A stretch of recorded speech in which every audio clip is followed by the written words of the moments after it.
may not realize this being as you're an outsider, but the blaring alarms indicate the station's on lockdown.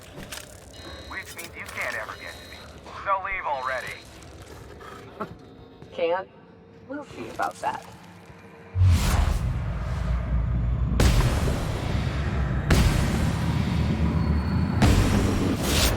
Together.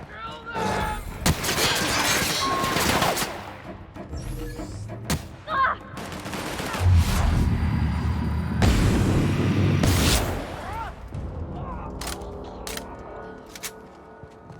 Like a raft among the rocks.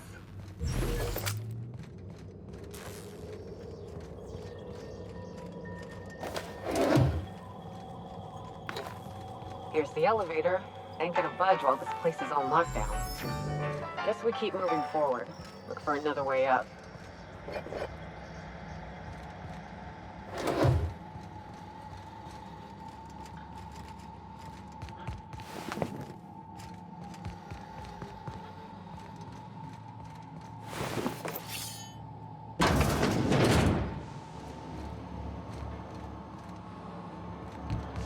You out there, whoever you are, yes, I can see you. Come here and talk to me, face the intercom. Left hand, Captain. I can't tell if you're brave or simply touched in the head. What in the galaxy are you doing sniffing around my station? Unless you are, in fact, trying to suicide by Marauder? And you, Nyoka, what are you doing lugging a stranger into my station? You could use the socialization, you son of a bitch. Also, he hired me. To what purpose? I happen to have some significant problems I am dealing with right now. Marauders, running out of purple berry wine 3 days ago, not being able to bloody broadcast.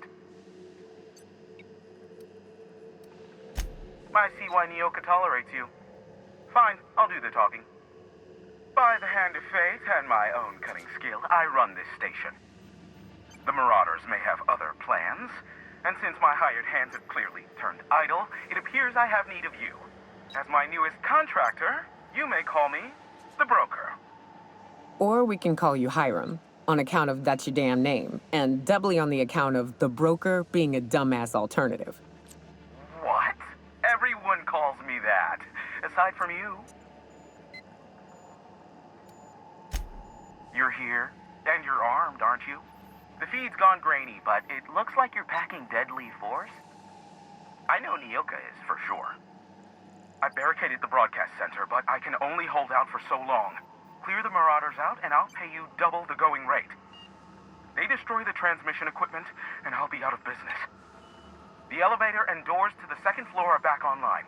Hurry before I have to lock them down again. Too many, considering I hired a bunch of no-good mercs to keep them out in the first place. Already, they've caused considerable damage to the station's property. If they take down the broadcast equipment, I'll be out of a job, permanently. Aside from the bits I'll be paying you, I trade in secrets, valuable ones for my vocation. I'm sure you can come up with something you might like to ask me about in person once I'm safe.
The last of them, I think.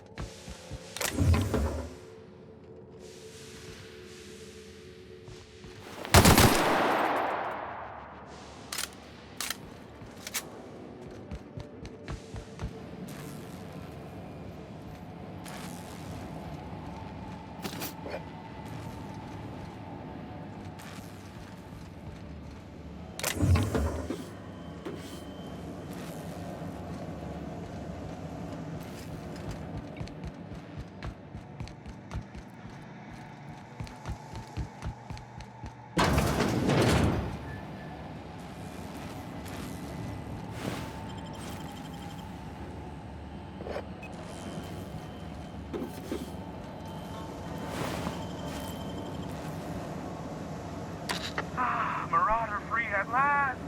I'll get the door. You hurry on it. Never thought I'd be ecstatic at having the walls painted in blood, but seeing as it's not mine, I'd say this calls for a celebration. My compliments on your improvised utilization of the fire suppressant system. I would expect nothing less from one of Nyoka's associates. As usual, I'll take that as a compliment. Of course. This ought to square our debt. One hefty payment for a highly valued service rendered. But, I admit, I do wonder why Nyoka has brought you to me. Allow me to pose my question in another manner. Why, in the nebula, are you here?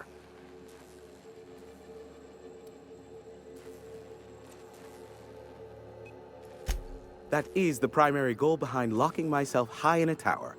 Some folks don't look kindly on me being a purveyor of delicate information. Phineas must have sent you. He's the only one insane enough to send someone to Monarch to rush me. I knew it was only a matter of time before he came a-knocking. Look, I might be late, but I fulfill my contracts, always. Oh, you do you?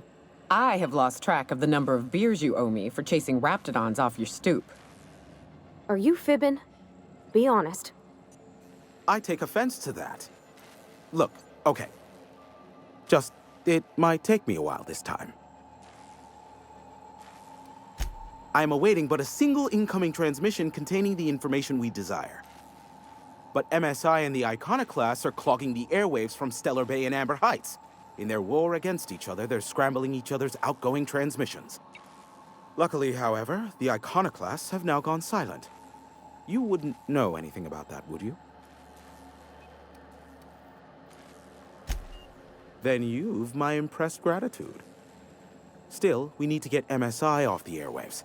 I will leave the means to that particular end under your discretion. The bandwidth! There's too much blasted background noise. Nothing gets through but their local broadcasts. Which of course has inadvertently affected the incoming port and my livelihood. No, they're jamming the limited frequencies we have at our disposal. Nothing extraplanetary can get in or out until the frequency pollution thins out.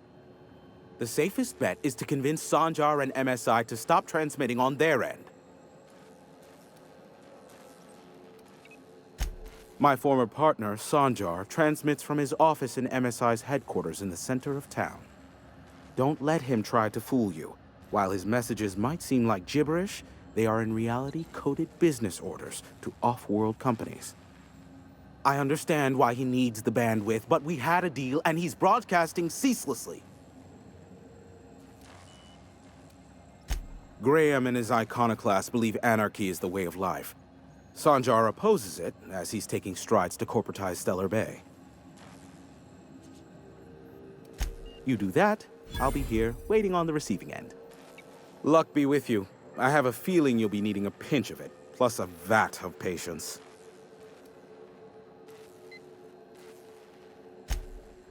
Oh, great. I love doing pro bono work for friends. Aw, you called us friends. I'd normally entertain your self-aggrandizing delusions, but this time it's important. Important to you is not the same as important to me. Although I do recognize that you may have earned some goodwill during your months laboring for me. tug on my heartstrings, why don't you? Look, I'll do what I can, all right? Rebecca Hodges and Anders Wadsworth. They took a UDL contract back when Monarch went to shit, and I need to find them. I believe them to be on Terra 2.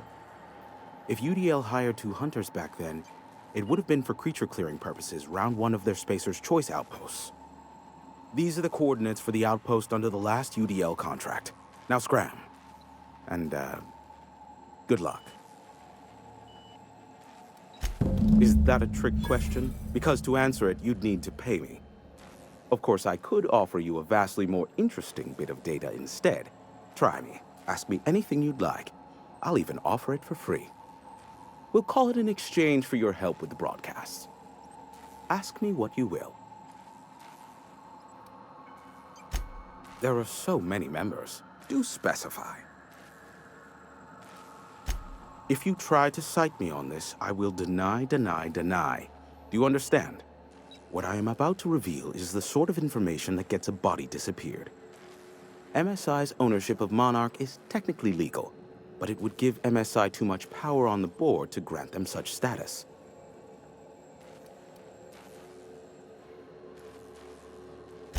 Exactly. But you didn't hear so much as a whisper of such from me. Luckily for you, I am a veritable font of information. They are a curious lot. Insufferable. And short-sighted, too. What else do you wish to know?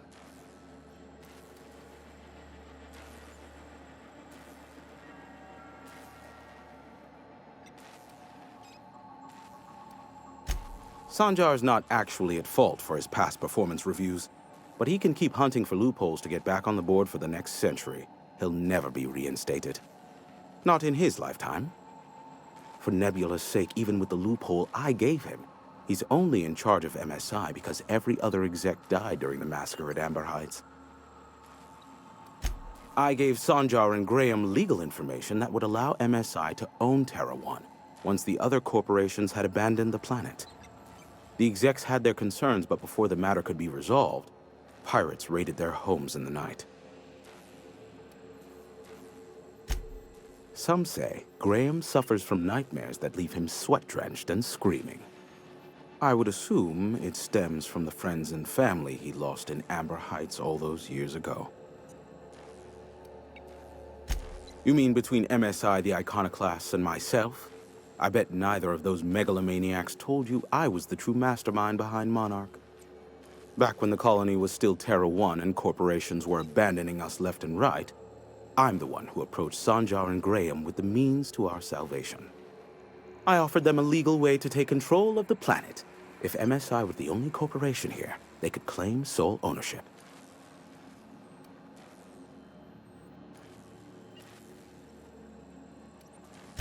Precisely. Without me, they never would have done more than play Revolution in hushed whispers over scuzzy kale ales in the tavern. Thus, the bargain was struck. They could run MSI while I would operate Devil's Peak Station.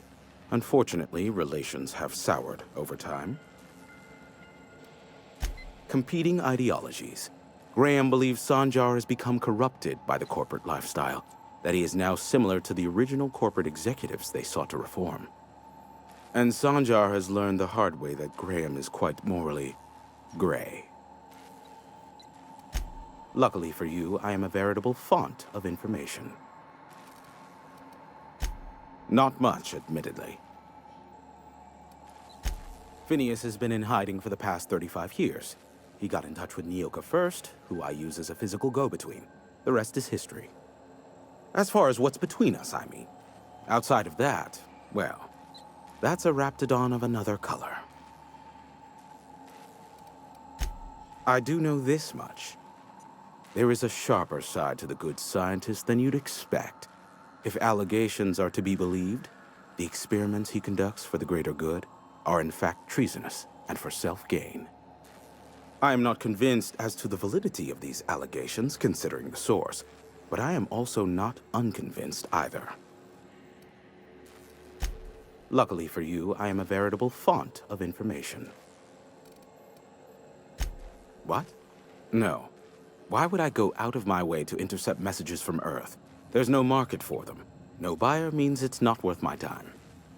Now, if you wanted me to intercept a certain one, that might be worth it for the right price. How low you seemingly regard my trade.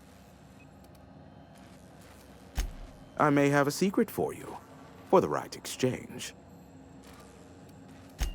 How low you seemingly regard my trade. Be a doll and shoot any marauders you spot on the way down.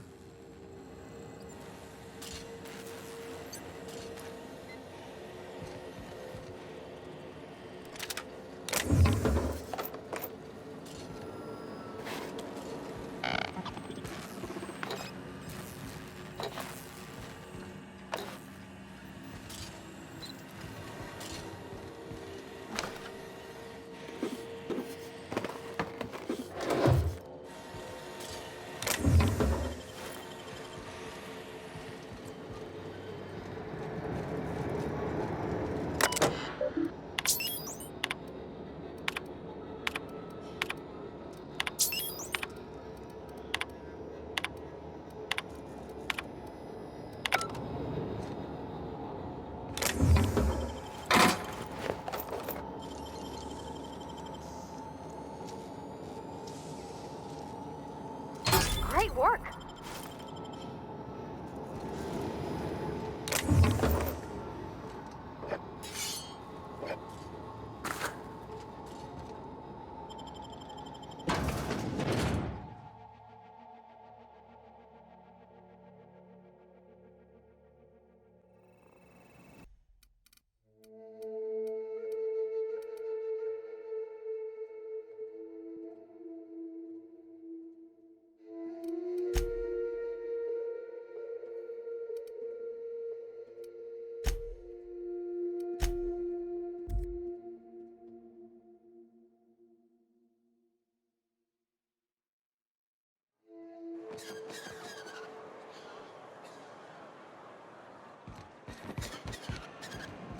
You ever worry all that ammo in your berth might combust?